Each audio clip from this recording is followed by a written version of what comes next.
आपल्या सगळ्यांचे मी आभार मानतो. आपण माझ्या या पीसीच्या आमंत्रणाला आपण इथे आलात. काही दिवसांपूर्वी मी एक ट्विट केलं होतं. संदर्भ होता सिंधुदुर्ग जिल्ह्यामध्ये जे आपले पोलीस अधीक्षक आहेत श्री मोहन दहीकर यांचा जो कारभार चालू आहे आणि जिल्ह्याचं त्यामुळे जे काही नुकसान होत आहे मोठ्या प्रमाणामध्ये, तरुणाईचं होतंय, जिल्ह्याची आर्थिक व्यवस्था बिघडत चाललेली आहे.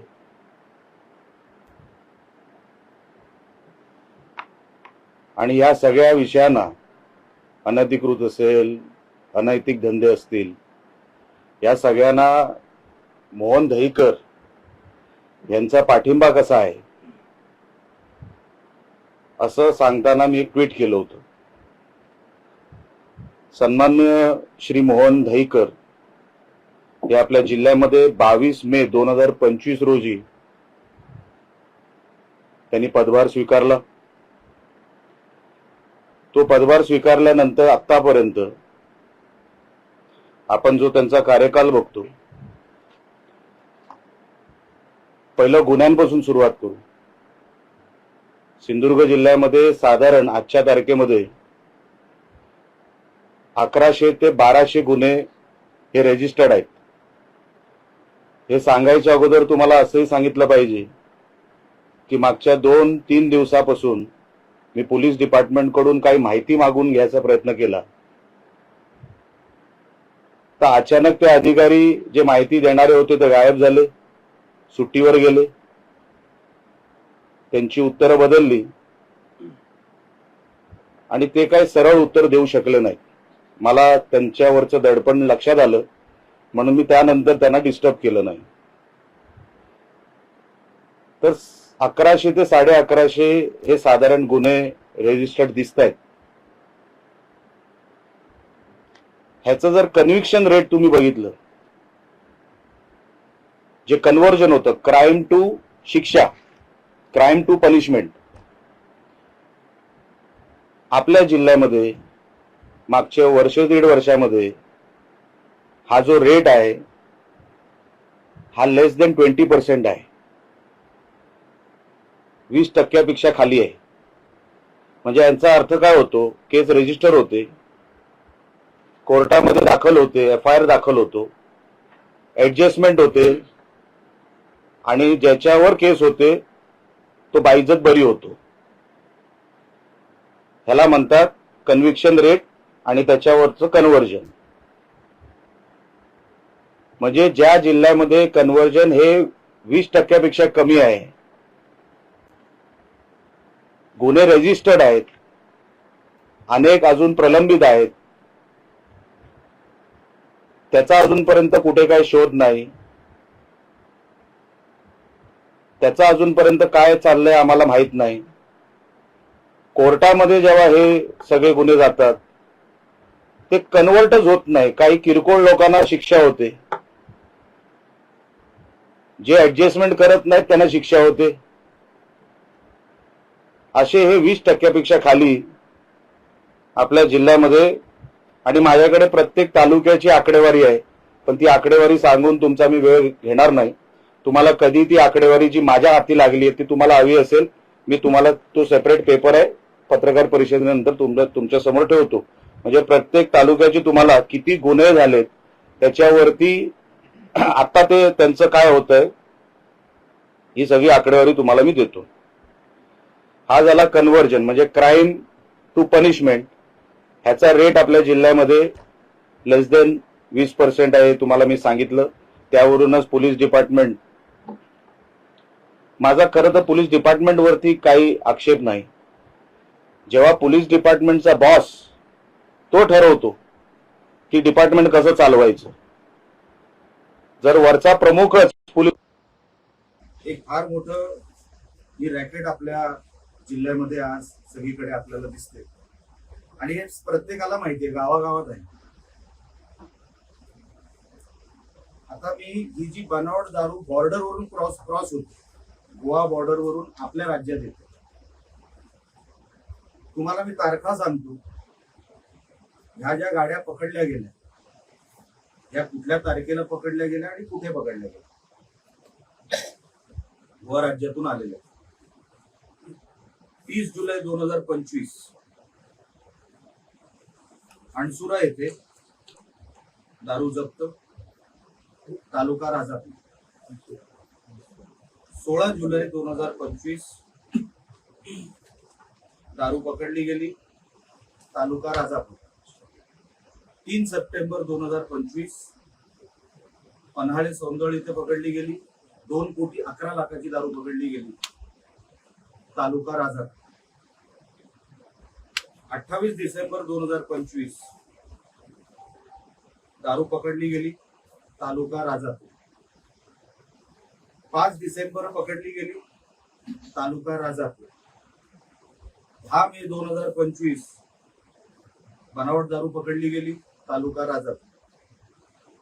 25 मे 2026 दारू पकडली गेली, तालुका राजापूर. 26 मे 2026 13 लाखांची दारू पकडली गेली, तालुका राजापूर. दहीकर आले 22 मे 2025. मी तुम्हाला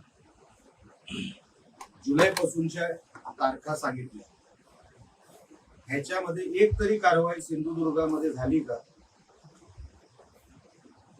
मग ती का झाली नाही? रत्नागिरीच्या एनसीबीने किंवा तिकडच्या पोलीस डिपार्टमेंटने सातत्याने वर्ष दीड वर्षामध्ये इकडून आलेली गाडी तिकडे पकडली, इकडे का नाही पकडली?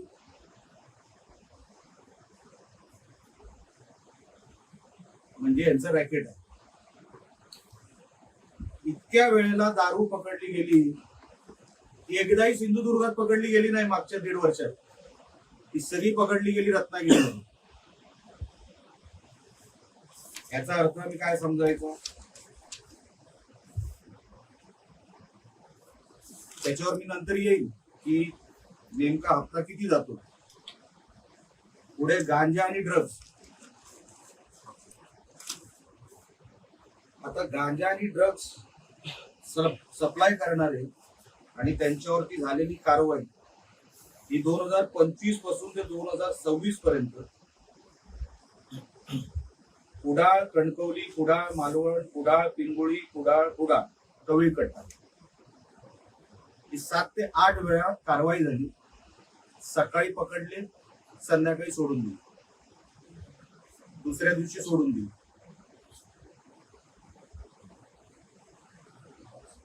काही ठराविक किरकोळ, काय बोलायचं का, काही ठराविक किरकोळ हे आरोपी किंवा हे जे कोण आपण छपरी म्हणू किंवा टपोरी म्हणू, ह्यांना पकडण्याच्या पलीकडे जो मेन सूत्रधार यांचा पकडायचा होता तो कधी पोलिसांच्या हातीच लागला नाही.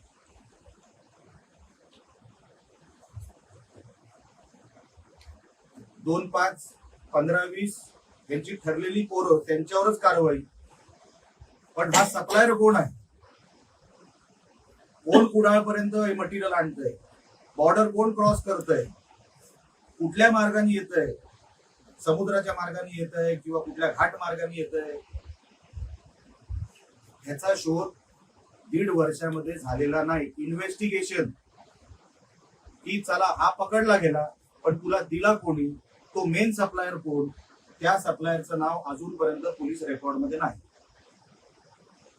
पोलिसांनी रेकॉर्ड बनवायचा प्रयत्न देखील केलेला नाही. मी शोधतोय की असा कोणतरी एक सूत्रधार पोलिसांना भेटलाय का की साहेब हा पकडला तर आपलं हे रॅकेट बंद होतं.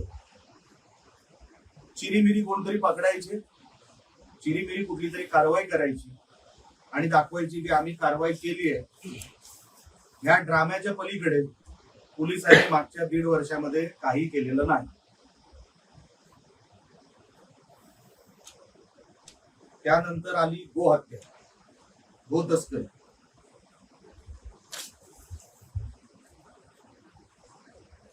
बीफ आपल्या जिल्ह्यामध्ये कुठे कुठे मिळतं, सावंतवाडी पासून ते जग जाहीर आहे. उडाळमध्ये एक कसाई आहे, त्यांनी तर आता ती काय कटरच आणलेली आहे. मगदूम पीआय जेव्हा होते, मी त्यांना स्वतः फोन करून सांगितलं होतं की अशा कत्तलखान्यांवर, अशा व्यक्तींवर तुम्ही मोका का लावत नाही. अजूनपर्यंत जिल्ह्यामध्ये गो तस्करीवर मोका लागलेला नाही. मी सरकारचं अभिनंदन करतो की आता मोका हा अधिकृत केलेला आहे गो तस्करीमध्ये. अजूनही कुडाळमध्ये, सावंतवाडीमध्ये बीफ विकलं जातं. मस्जिदीच्या बाहेरचे स्पीकर मोठ्या प्रमाणामध्ये फुल व्हॉल्यूम मध्ये वाजवले जातात. एसपी ना आम्ही तक्रार करून सुद्धा एसपी त्याच्यावरती काही कारवाई करायला तयार नाही. आमच्या काही संघ परिवाराची लोक रेकॉर्डिंग मला पाठवतात रोजची, ती जी बांग त्या लोकांची जेव्हा सुरू होते, पाहिजे तर तुम्हाला मी रोजची ते जे स्पीकर मध्ये जी व्हॉल्यूम असते ते तुम्हाला मी ऑडिओ क्लिप पाठवू शकतो. रोजची तक्रारी करून सुद्धा आमच्या हिंदूंना त्रास होतोय, तक्रार होते, तरी पोलीस दुर्लक्ष करतात. बीफ ट्रेड होतो आपल्या जिल्ह्यामध्ये, पोलीस दुर्लक्ष करतात. एकही कारवाई, तुम्ही सगळे प्रोफेशनल आहात, गो मातेची गाडी ही पोलिसांनी पकडलेली एक तरी घटना मला तुम्ही मला सांगायची की ही कारवाई पोलिसांनी, गो रक्षकांनी पकडलेली गाडी नाही म्हणत आहे, आणि नंतर ती पोलिसांच्या ताब्यात दिलेली गाडी म्हणत नाही. ही गाडी पोलिसांनी पकडली, ह्याच्यात तस्करी होत होती आणि ती पोलिसांनी पकडली आणि त्याच्यावर कारवाई केली. अशी एक गाडी आणि एक गाडीचा नंबर मला पत्रकार आमच्या सगळ्या कुठल्याही आमच्या मोदयांनी दिलेला, आणि मला माझा मुद्दा खोडून काढलेला मला चालेल, पण एक कारवाई, एक गाडी ही पोलिसांनी पकडली आणि त्याच्यावरती ही कारवाई झाली, अशी एक गाडी गो तस्करीच्या विषयामध्ये आपण कोणी मला सांगावी, माझ्या शोधण्यात कुठे मला सापडलेली नाही. दहीकर यांचा कारभार हा फक्त ग्राउंडवर व्हिजिलन्स ठेवणं, पोलिसिंग करणं, पेट्रोलिंग करणं या पुरता मर्यादित नसावा. कारण का मी कधी पोलिसांचा युनिफॉर्म घातला नाही, मला त्यांची प्रोसिजर डीप मध्ये माहित नाही. पण जिल्ह्यात जेवढी पदं आहेत पोलिसांची, माझ्या रेकॉर्ड प्रमाणे 1163 पदं आहेत. 1.5 वर्षामध्ये ती पदं भरण्याचा तर प्रयत्न झाला नाही. काही लोकांनी, म्हणजे काही अधिकाऱ्यांनी, पोलीस अधिकाऱ्यांनी इकडून बदली घेऊन दुसऱ्या जिल्ह्यात गेली. आता पदं आपल्याकडे जवळपास 482 आहे.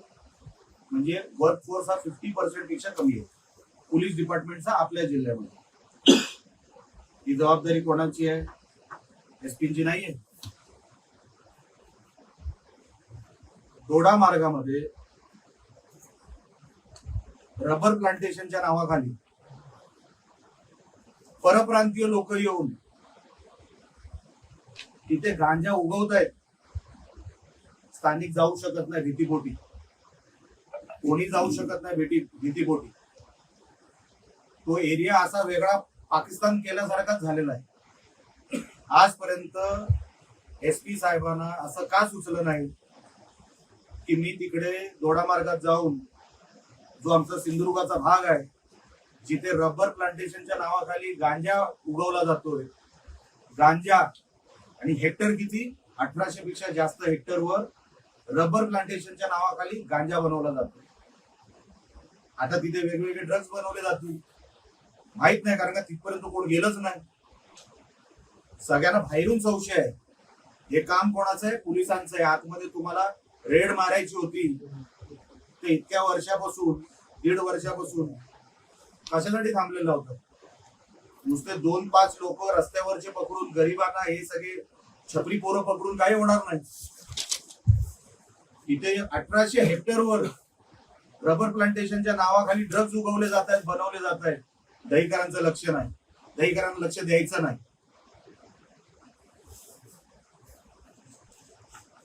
आता येतो मी एलसीबी वर. एलसीबी हे जे खातं आहे पोलिसांच्या डिपार्टमेंट अंतर्गत, मी काय नावं डायरेक्ट सांगणार, मला काय कोणाची भीती नाही. हे कलेक्शन मटका असेल, जुगार, दारू, ड्रग्ज, तस्करी वगैरे वगैरे, हे जे काय 2 नंबरचे धंदे, या 2 नंबरच्या धंद्यांचं जे महिन्याचं इन्कम आहे पोलिसांचं, जे माझ्या सोर्सेसच्या माध्यमातून मला मिळालं, ते 2.25 ते 2.5 कोटी आहे महिन्याचे. परत सांगतो, 2.25 ते 2.5 कोटी रुपये मिनिमम, जास्त असू शकतं, कमी नाही. हे जे डुप्लिकेट दारू बनवायला जे स्पिरिट लागतं ते महाराष्ट्रातूनच गोव्यात जातं. त्याचं डायरेक्ट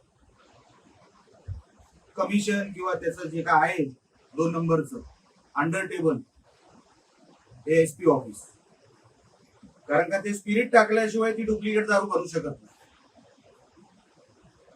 आणि ती जाते कशाने? पेट्रोलच्या टँकरच्या माध्यमातून, कधी दुधाच्या टँकरच्या माध्यमातून, आणि मोकाट सोडली जाते.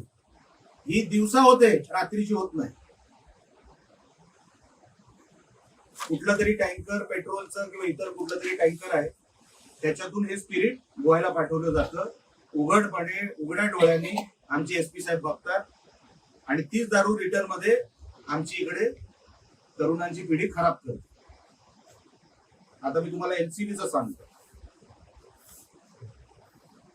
आणि काय गाड्यांचे नंबर देतो रेफरन्ससाठी. जर पोलिसांनी ह्याच्यावरती ऍक्शन घेतली नाही तर मी तर ठरवलंय दर 15 दिवसांनी पोलीस विभागावरच एक पत्रकार परिषद मी घेणार. आणि जोपर्यंत हे असे निष्क्रिय अधिकारी, दहीकर, माझा आरोप हा दहीकरांवरच आहे, हे असे निष्क्रिय अधिकारी, भ्रष्टाचारामध्ये बरबटलेले अधिकारी आमच्या जिल्ह्यामध्ये मी असेपर्यंत, आणि मी ही तक्रार सन्माननीय पालकमंत्री साहेबांकडेही करणार आहे, सन्माननीय राज्याचे मुख्यमंत्री देवेंद्र फडणवीस साहेबांकडे करणार आहे, उपमुख्यमंत्री सन्माननीय एकनाथ शिंदे साहेबांकडे करणार आहे, आणि खासदार साहेबांकडे पण करणार आहे, की असे अधिकारी, मी पण युती सरकारचा एक भाग आहे, जोपर्यंत असे अधिकारी प्रशासनामध्ये असतील आपलं सरकार बदनाम होईल. आपण बदनाम होतोय या अशा अधिकाऱ्यांमुळे. ते जे आई वडील रडतात ते सरकारला शिव्या घालतात, पोलिसांना नाही घालत. म्हणून आपण सगळे, मी पण या युती सरकारचा एक घटक आहे, मी पण तेवढाच बांधील आहे या सरकारमध्ये. पण माझा विश्वास आहे या जिल्ह्याचे पालकमंत्री, सन्माननीय मुख्यमंत्री आणि सन्माननीय उपमुख्यमंत्री आणि खासदार साहेब मला या विषयामध्ये न्याय देतील, आणि अशा अधिकाऱ्याला लवकरात लवकर या जिल्ह्यातून त्याची हकालपट्टी करतील. खरं तर माझं म्हणणं आहे, अशी व्यक्ती ही पोलीस फोर्स मध्येच नको, पोलीस फोर्स मधून पण यांची हकालपट्टी झाली पाहिजे, ही माझी मागणी आहे. आणि मी ती जेव्हा सन्माननीय मुख्यमंत्री साहेबांकडे आणि बाकी या सगळ्या नेत्यांकडे मी बसेन, तेव्हा मी माझी भूमिका तिकडेही मांडेन, आणि लवकरात लवकर हे असे दहीकरांसारखे अधिकारी आमच्या जिल्ह्यात नको, हे मी सांगायचं काम तिकडेही करणार. एलसीबीचं सांगत होतो, एलसीबी मध्ये बांधा चेकपोस्ट वरून सावंतवाडी मार्गे ही दारू वाहतूक होती. आता एलसीबी खात्याचे, मला कोणाचंही कॅरेक्टर असोसिएशन करायचं नाहीये, मी तुम्हाला नावाची 2 अक्षरं देणार, पुढचा शोध तुम्ही लावायचा, एलसीबी मध्ये हा अधिकारी कोण, किंवा शेवटचं नाव देऊ. एलसीबी मध्ये एक राठोड आहे आणि एक डिसोजा आहे. जिल्ह्यामध्ये जेवढी दारू इकडे तिकडे जी काय फिरवली जाते, पसरवली जाते, डिस्ट्रीब्युशन होतं, त्याचे हप्ते जमा करायचं काम ह्या एलसीबीच्या 2 अधिकाऱ्यांकडे आहे प्रामुख्याने. राठोड हा एसपी साहेबांच्या अतिशय जवळचा आणि लाडका अधिकारी.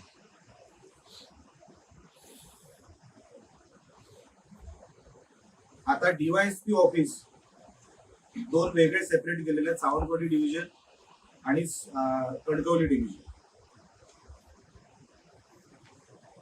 सावंतवाडी डिव्हिजन मध्ये फोंडकर नावाच्या एका अधिकाऱ्याकडे जबाबदारी आहे जुगार, मटका, दारू वाहतूक याचं कलेक्शन करणार. डीवायएसपी ऑफिस कणकवली, कारण का दोन वेगळे डिव्हिजन केले. साळवी नावाचे अधिकारी आहेत जे जुगार, मटका, वाळू, दारू वाहतूक, वाळू वगैरे सगळे जे काही कलेक्शन करण्याची जी काही जबाबदारी आहे या दोन डिव्हिजन मध्ये ती वाटली गेलेली आहे. मग एक जामदार नावाचे अधिकारी आहेत ज्यांना मालवण आणि तो पट्टा दिलेला आहे. चव्हाण नावाचे आहेत ज्यांना मालवण आणि कुडाचा एक पट्टा दिलेला आहे. आता गाड्यांचे नंबर हे तुम्हाला चेकपोस्ट सावंतवाडीची जी काही सातारड्याच्या जवळची जी चेकपोस्ट आहे तिथे एक गाडी सातत्याने MS07 4242. अच्छा, ही एक गाडी नाहीये, हा नंबर एक आहे, गाड्या 3 आहे. सेम कलर, क्रेटा मॉडेल, काळ्या काचा, एका नंबरच्या 3 गाड्या. आता कदाचित ते गायब करतील, पण मागच्या कुठल्याही सीसीटीव्ही फुटेज मध्ये जर तुम्ही जाऊन बघाल तर तुम्हाला ही एक गाडी अनेक वेळेला दारूची वाहतूक आणि बाकी सगळी या गाडीच्या माध्यमातून होत असते. तशीच एक गाडी आहे MS07 AG 3190 आणि MS07 मधला तो हे नाहीये अल्फाबेट 5901. हे आतापर्यंत निलेश राणेला जर माहिती पडलं म्हणजे आपण विचार करू शकता आपल्याला ह्याच्याबद्दल किती माहिती असेल.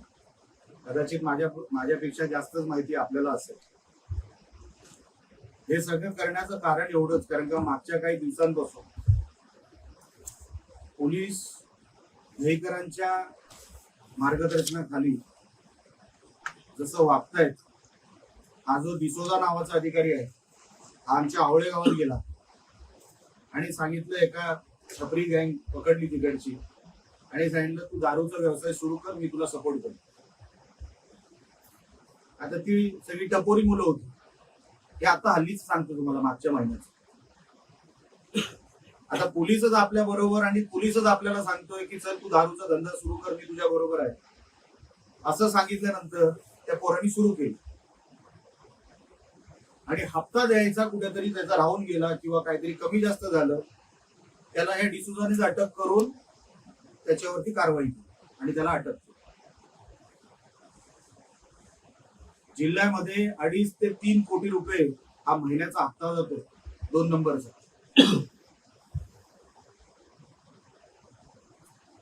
त्याचे 4 स्टेज आहेत: बीट अंमलदार, police station, LCB office, SP office.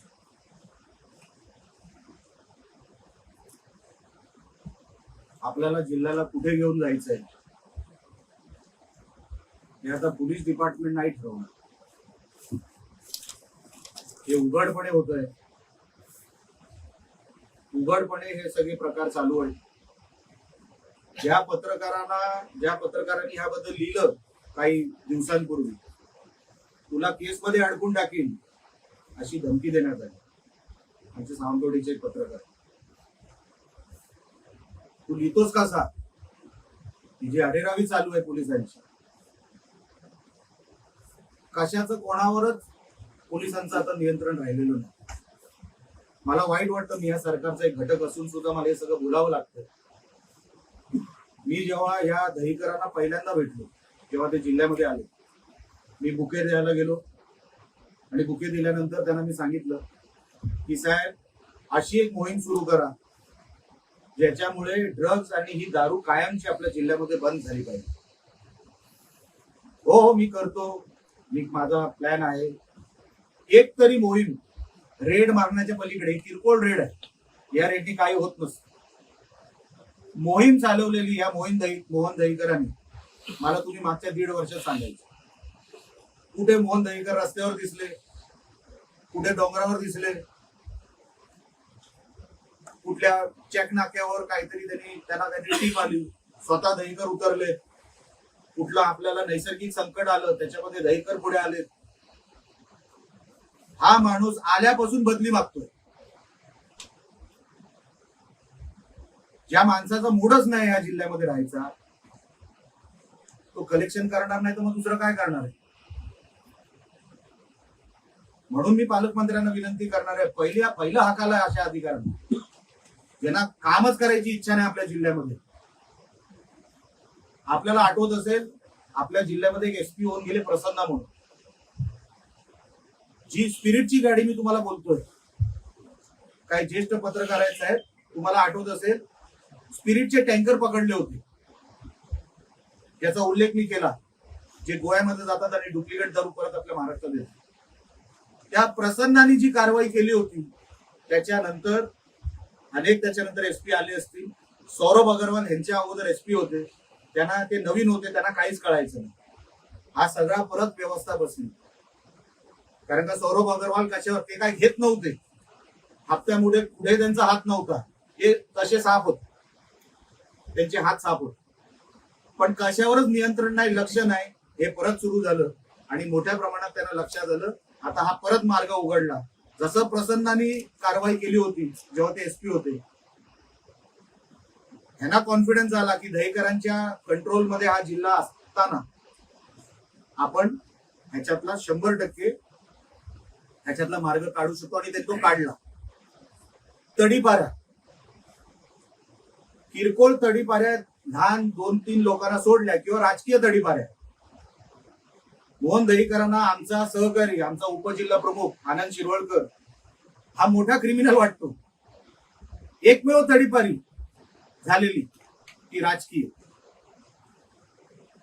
एवढे गुन्हे झालेत 1100-1200, कोणाला एमपीडा लावलेला नाही. शेवटचा एमपीडा लावला तो भूषण नावाचा एक कुडाळचा एक कुठला तरी मुलगा होता, त्याला चायनीजच्या गाडीवर लफडं झालं म्हणून त्याच्यावर एमपीडा लागला. चायनीजच्या गाडीवर मारामारी झाली म्हणून त्या भूषणला रत्नागिरी जेलमध्ये 1 वर्ष राहावं लागलं. तडीपारी लावली नाही इतक्या वर्षात, 1.5 वर्षात एमपीडा लावला नाही. कन्व्हिक्शन रेट 20% पेक्षा खाली. मग तुम्हाला काय वाटतं, इकडे काय गुन्हेगार काय कोणाला घाबरून काय करणार? उघड करतायत, उघड चालू आहे सगळं नाच. आणि हे बघवत नाही, हे कुठेतरी थांबलं पाहिजे.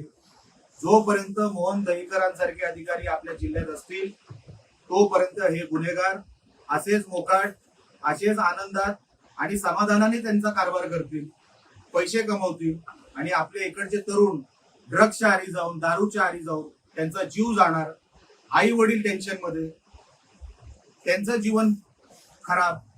हे सगळं पोलीस कंट्रोलमध्ये आणू शकत होते, पण त्यांनी 1.5 वर्षामध्ये का आणलं नाही मला माहित नाही. मी माझ्या आमदारकीचा कार्यकाळ बोलू शकतो, त्याच्या अगोदरचा कार्यकाळ मी काढलेला नाही. तो जर पाहिजे असेल तोही तुम्हाला देईल. पण दहीकर इथून जाईपर्यंत निलेश राणे पाटलाग सोडणार नाही. मी स्टिंग ऑपरेशन पण करतो, स्टिंग ऑपरेशन पण करणार पोलीस डिपार्टमेंटच्या विरोधात.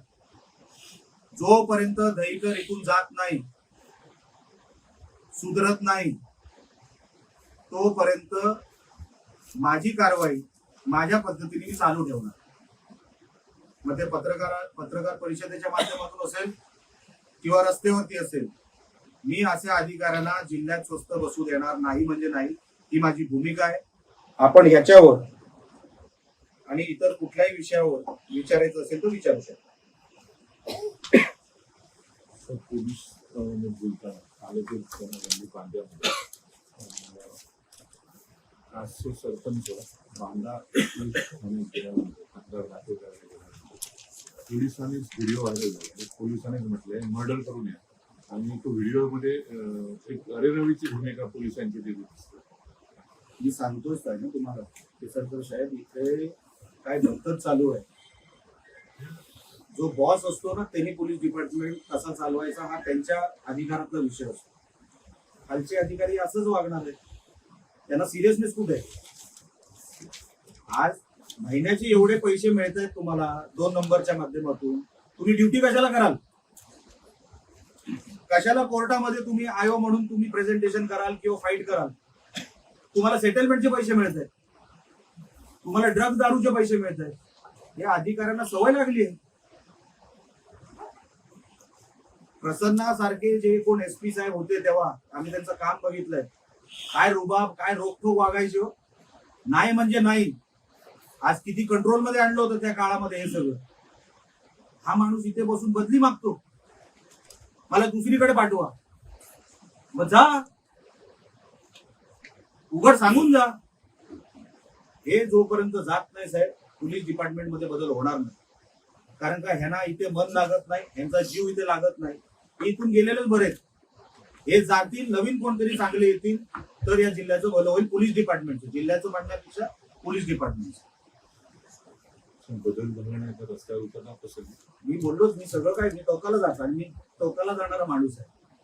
मी काय अधून मधून त्याच्या ठिकाणी जाऊन स्वतः रेड मारतात, हेच एसपीचं अपयश आहे. पालकमंत्री साहेबांना काय करायचंय? जिल्हा साफ सुधरा पाहिजे, जिल्हा मटका मुक्त पाहिजे, दारू मुक्त पाहिजे, ड्रग्ज मुक्त पाहिजे. ते कोणाला सांगणार? पोलिसांना. आता ह्यांना